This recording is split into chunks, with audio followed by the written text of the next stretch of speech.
Okay, let's unpack this. Imagine a place where history isn't just years on a calendar, but concepts like the old even or the when, you know? Yeah, ways of thinking about time before something big happened or right at a major shift. Exactly. And then, add this, apparently it has the most churches per square mile anywhere. Wow. Okay, so straight away, that tells you this isn't just your average Caribbean destination. It's got its own unique way of looking at things, at history, at belief. Precisely. And we're talking about Antigua and Barbuda, the twin island nation. We've been digging into this, well, this stack of sources you shared, articles, notes, research. That's right. And our goal here really is to sift through all that and pull out the absolute must-knows, the surprising bits, the key insights. Kind of a shortcut for you, the listener, to get properly informed about Antigua and Barbuda. Yeah. From way back when to, well, right now. Yeah, we want this to be more of a conversation, not just us reading facts. So let's start with the basics. Where are we, geographically speaking? What did the sources say about the land itself? So we're in the Eastern Caribbean. Caribbean Sea on one side, Atlantic on the other. Antigua's the bigger one, kind of rolling hills, limestone mainly. Barbuda, though, is really different. Very flat. Low-lying coral island, also limestone underneath. That difference in terrain is actually pretty important. Right. Hints at different histories, maybe different vulnerabilities, too. Exactly. And the climate, it's, tropical maritime, pretty standard, maybe. Warm, distinct, wet, and dry seasons. But there's more to it than just sun, based on the notes. Oh, definitely. The key thing the sources kept highlighting is vulnerability. Hurricanes, tropical storms. They're right in the path. And the records show they've taken some major hits over the centuries. That fact alone, that constant threat, has shaped so much where people settled, what they built, the challenges they face even today. That puts things in a different light straight away. Okay, so beyond weather, what about nature? Any standout ecosystems or wildlife the sources focused on? Yeah, it wasn't just a list of animals. The sources pointed to specific things, like marine life is huge, obviously. Coral reefs kept coming up. Okay. And birds, Barbuda is world famous for its frigate bird sanctuary, huge nesting site. Right. And the health of those reefs. It wasn't just an eco point. The sources really linked it directly to the economy, to tourism, to their future, basically. That environment economy link. Yeah, that seems crucial. Okay, switching gears quite a bit. What did the sources tell us about the very first people there, long before Europeans? Right, so waves of indigenous peoples. The earliest ones we know about for sure are called the early settlers. Pre-Arawakan speakers, it's thought. Okay. And what's fascinating is we know them mostly from what they left behind, tools, bits of pottery, no written language. Their lives were about farming, fishing, gathering, really adapted to the islands. And then the names we hear more often, Arawak, Carib. They came later. You see these influences moving up from South America. The Arawak, known for amazing canoe skills, spreading across the islands. Then the island Caribs. And this is where the sources flag a really important historical point. The whole Caribbean cannibalism connection. Exactly. It's a classic example of how history gets twisted. The sources are pretty clear. Columbus used the Spanish word Carib, which apparently just meant brave. Brave, not cannibal. Right. Now, did the island Caribs practice some form of ritual eating of enemies? Yes, the sources indicate that.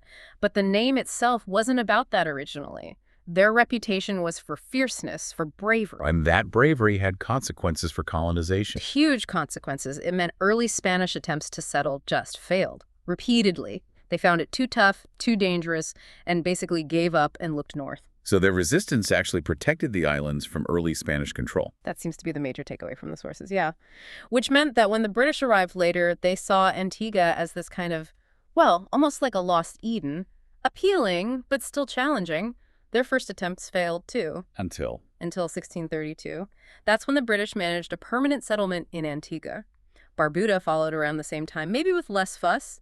They tried tobacco first, but it wasn't a big success like elsewhere. And this is where the history takes that really dark, unavoidable turn the sources detail. slavery. Precisely. The local populations weren't cooperating, tobacco wasn't working, so planters started importing enslaved Africans, forcibly bringing people to work the land. Even though slavery was technically banned in England itself at points. Yes, that irony is there. By the 1730s, the demographics had completely flipped. The vast majority of people on the islands were enslaved Africans brought against their will. And sugar became the driver. Oh, absolutely dominant. King sugar, the sources call it. By 1700, huge amounts being exported, rum distilleries popping up, massive profits for the planters. Mm-hmm. The 1720s were apparently a boom time.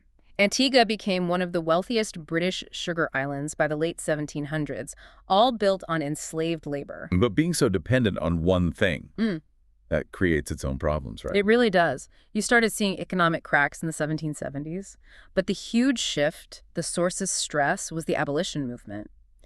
1807, the slave trade was suspended. But then, 1831, the act to abolish slavery itself, taking effect in 1834. And that completely changed everything. And turned the whole labor system upside down. Sugar depended entirely on that forced labor. But freedom didn't mean instant improvement for people. No, not at all. This is really important in the sources. There was this Contract Act that basically forced formerly enslaved people to keep working for their old masters for a year. Wow. But after that year, people started leaving the estates, understandably, and the whole plantation system, which had run the islands for centuries, just started to crumble. So sugar production declined. Rapidly. It just wasn't viable in the same way.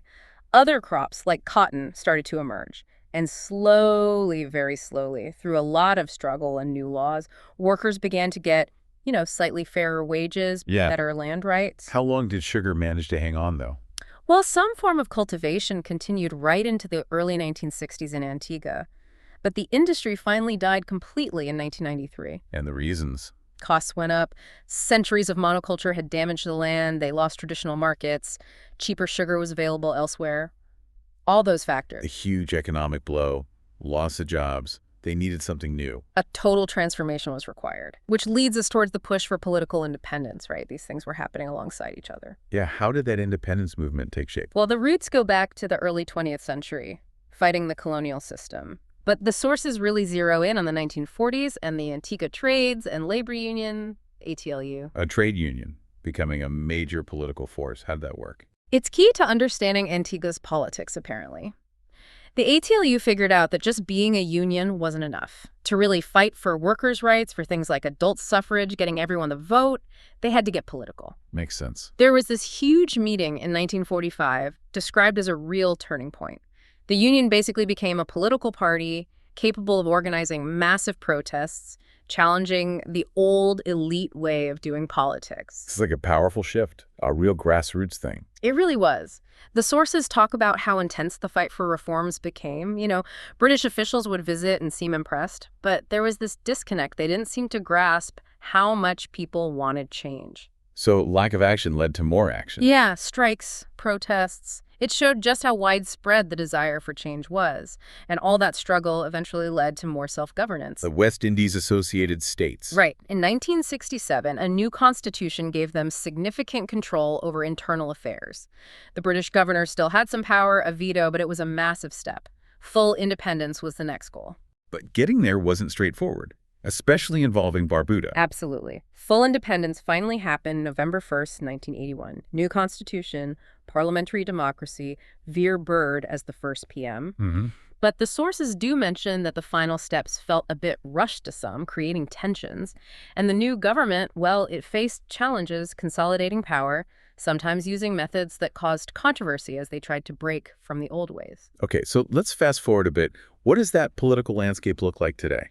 It's a multi-party parliamentary system, basically the Westminster model. They're very active internationally. UN, CARICOM, OECS, all those regional bodies shows they punch above their weight, And domestically? Parliament? Courts? Yep. 2 houses of parliament bicameral, and a judicial system that's linked regionally with other Caribbean nations. And the main political players? Well, the dominant party historically has been the Antigua Labor Party, now the ABLP. And remember, it grew directly out of that powerful ATLU trade union.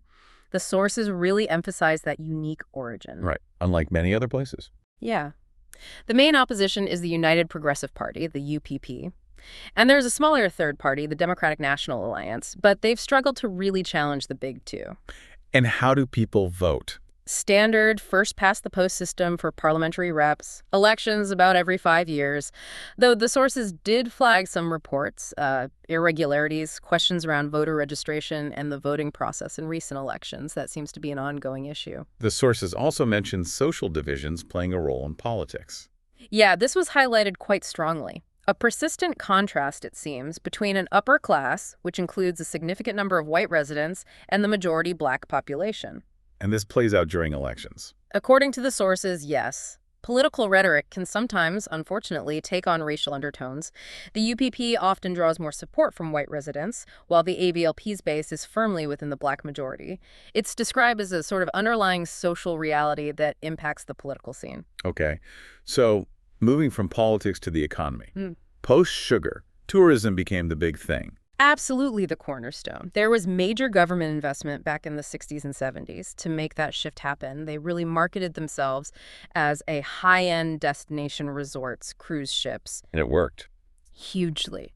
Tourism now dominates their GDP, provides most of the jobs. And the stats are pretty striking, right? They really are. Some of the highest numbers of tourists per capita, hotel rooms per capita in the whole Caribbean. Antigua focuses more on the resorts, the cruise ships. Barbuda offers something different, quieter, more focused on natural beauty, that famous pink sand beach, the bird sanctuary, less commercial. So they cater to different types of visitors. Exactly. And it's not just beaches. They leverage their history, too. Nelson's Dockyard at English Harbor, it's fully restored, a UNESCO World Heritage Site. Right. And it's become economically important again, especially for sailing and yachting. That's another big draw, a major industry in itself. What about the older sectors like farming and fishing? Are they still around? They are, but yeah, their role is totally different now. Agriculture has changed over centuries, from indigenous crops, new ones brought in, now more things like bananas, local food crops. Sugar's gone for production, though. And fishing. Still important for feeding people locally, providing income. There's some investment in bigger operations now, too. But yeah, tourism just overshadows everything in terms of scale. Okay, so progress. But the sources also spent time on the challenges they face now. What are the big ones? Sustainable development is kind of the umbrella term. The sources kept coming back to diversifying the economy away from just tourism, making sure locals have the skills for the jobs that are available, building resilience, against shocks like hurricanes or economic downturns. And the environment is a huge part of that sustainability picture. Critical. Protecting the marine environment especially, from too much development, from pollution, and balancing land use. How do you build hotels without wrecking historical sites or natural areas? It's a constant tightrope walk. Climate change seems like a massive shadow hanging over everything. It's presented as possibly the single biggest long-term threat.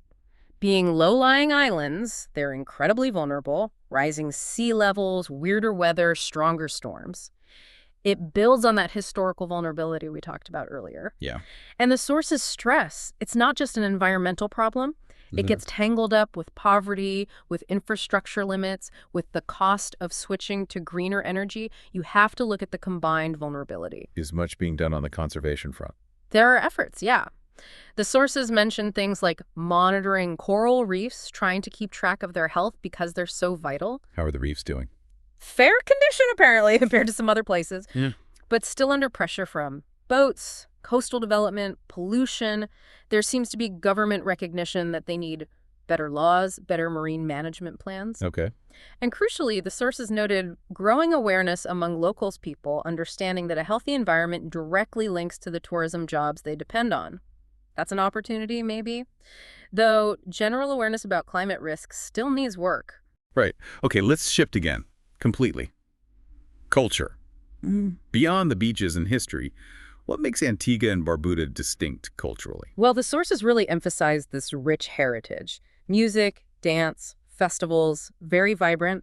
They share some musical roots with the wider Eastern Caribbean, lots of African rhythms, traditional instruments. And calypso music. Oh, yeah, calypso is huge, especially tied into carnival. And what's really interesting, according to the sources, is how calypso singers act as, social commentators. How about?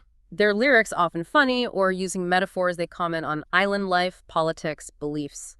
The competitions leading up to Carnival are a massive cultural deal. Tell us more about Carnival itself. Sounds central.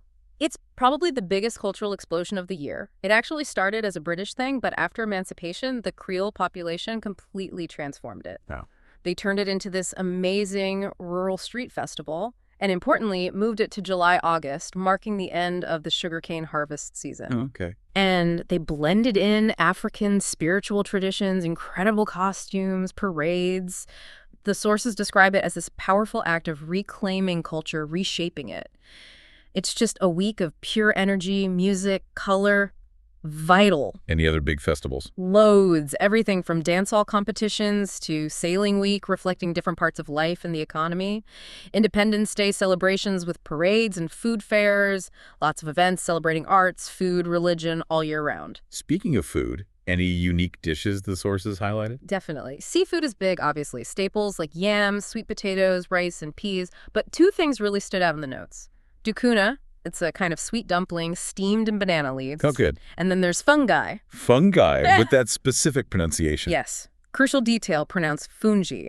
The sources specifically flag it as uniquely Antiguan, maybe linked to a group called the Fong Roots people. What is it? It's a sort of cornmeal or flour polenta-like dish, often served with fish stew or sauce. The fact that the sources really stress its unique Antiguan identity, its specific origin story, makes it a key cultural marker. Interesting. And then you have things like pepper pot stew, various rice dishes too, traditional stuff. Okay, delicious detour. So, thinking globally now, how do they fit into the world picture, their international relations? Well, despite being small, they're very active internationally. Since independence, they've joined all the major bodies, UN, CARICOM for the Caribbean region, the OECS for the Eastern Caribbean states. Strategic moves. Seems like it. It's presented as a way to get their voice heard, build alliances. Serving on the UN Security Council at one point was mentioned as a pretty big deal for them. And specific country relationships. Strong links with the usual partners, UK, US, Canada. Canada was actually one of the first to recognize them after independence. The U.S. relationship is highlighted for cooperation on things like climate change, disaster prep, security. UK ties are still warm, but maybe more formal now given the history. And they also work with countries like Brazil and Colombia, especially on tourism and environmental stuff. Okay, let's loop back to tourism and globalization. How has that massive industry shaped the islands beyond just bringing in money? Yeah, this is where the sources get quite critical, actually. Tourism started small, alongside the plantations, sailors needing somewhere to stay. Then steamships, then planes brought jet set, and then the big all-inclusive resorts. Right. But the sources really question the kind of interaction this creates. What do you mean? Well, mass tourism, especially from cruise ships, can be really superficial, right? You don't necessarily get a deep understanding of the place or the people. Mm-hmm. There's this whole debate about whether the benefits really spread beyond just providing jobs. Is there real cultural exchange? The sources seem skeptical, suggesting it's often one way. Visitors stay in their bubble, and maybe local culture even gets shaped by what tourists expect to see. So a gap between the paradise image and local reality. Absolutely. The sources explicitly talk about that tension, the glossy brochure image versus the daily life and challenges for Antiguans and Barbudans. Wow. They even mention historical examples where tourism development led to things that looked a lot like segregation on beaches, Yeah. rules keeping locals out. A really stark example of the industry's social impact. Okay. Shifting again, education, social development. How does that side of things look? Education is compulsory, public school is free. Primary attendance is pretty good. There are provisions for special needs, but opportunities might be limited. Any issues highlighted? Well, the system, according to the sources, still kind of reflects the old colonial model, very focused on written exams, which can cause stress, maybe not suit all learning styles, and finding enough teachers has been a challenge sometimes. And wider social issues. Poverty, health. Despite being relatively well off for the region, the sources indicate real challenges. Public health care is there, but access isn't always easy. So many people rely on private care if they can afford it. That creates inequality. And poverty. A significant concern. A notable percentage of families living below the poverty line. Are these things connected in the sources? Definitely. Poverty linked to healthcare access, and also mentioning growing concerns about things like child exploitation and sex trafficking, which are often worse where there's economic vulnerability. Complex problems. Very. Tackling them means making tough choices about where money goes, what gets prioritized. Are things being done? Any efforts mentioned? Progress is described as, well, slow but happening. There are things like national health campaigns, youth training programs trying to break the cycle of poverty by improving education and skills, reducing vulnerability to crime and exploitation. Okay, so looking ahead now, what's the future outlook according to these sources? There's a sense of maybe cautious optimism, especially around the economy. The sources suggest the world is noticing the Caribbean's potential more, attracting interest from big global investors. And Antigua and Barbuda's position. Their small size could actually be an advantage in negotiations, making them more flexible. Political stability is also seen as a plus for attracting investment. So potentially good conditions for foreign money coming in. That's the suggestion. The sources argued that more foreign investment probably wouldn't cause massive social upheaval, maybe compared to other places. And this is but there's an expectation of some discontent from people who don't feel they're benefiting directly. Right. And maybe louder calls for more local control over tourism projects down the line. How did the sources suggest navigating that? Interestingly, they argued that focusing purely on who controls the investment might be, quote, misplaced. The correct policy, they suggested, was pushing for a better sharing of the existing high rents, basically, making sure more of the profits generated by tourism actually benefit the islanders. So less about ownership, more about distribution of wealth. That seems to be the idea, acknowledging that islanders might stay somewhat on the edges of these big ventures, but arguing they shouldn't block investment just hoping to take it over later. It sounds like a constant balancing act. Attract the money, but make sure it helps locally. It absolutely is. Economic stability is still a worry, given that reliance on tourism and other sectors like online gaming. Diversification is still needed, updating economic policies. There are challenges like unemployment, but also untapped potential, especially mentioned in agriculture. And on the social side, what are the future priorities? The sources pointed to progress on gender equality, noting a strong history of women's advocacy. There's ongoing work to strengthen support for victims of violence, promote gender rights through education, review labor laws for fairness. Okay. Expanding affordable childcare and services for the elderly were also mentioned as key needs. The government aims for inclusive policies, trying to help marginalized groups, and putting children's needs high on the national agenda. All right, so bring this all together. We've covered a lot of ground here from these sources. What does it all mean for you listening? Yeah, it's been quite a journey, hasn't it? From those first indigenous inhabitants, through the really tough legacy of colonialism and sugar, then the fight for independence driven by workers. Right up to today, a nation dealing with global tourism, climate threats, social complexities. We've touched on things like carnival's evolution, that unique dish fungi. The political dynamics, the economic shifts. Hopefully this dive has given you some real aha moments. A picture of Antigua and Barbuda that goes way beyond just the beaches, you know? Yeah, it's a place with deep history, facing very modern problems, but with its own very distinct character shining through. And maybe the big thought to leave you with, something that echoes through the sources, is this.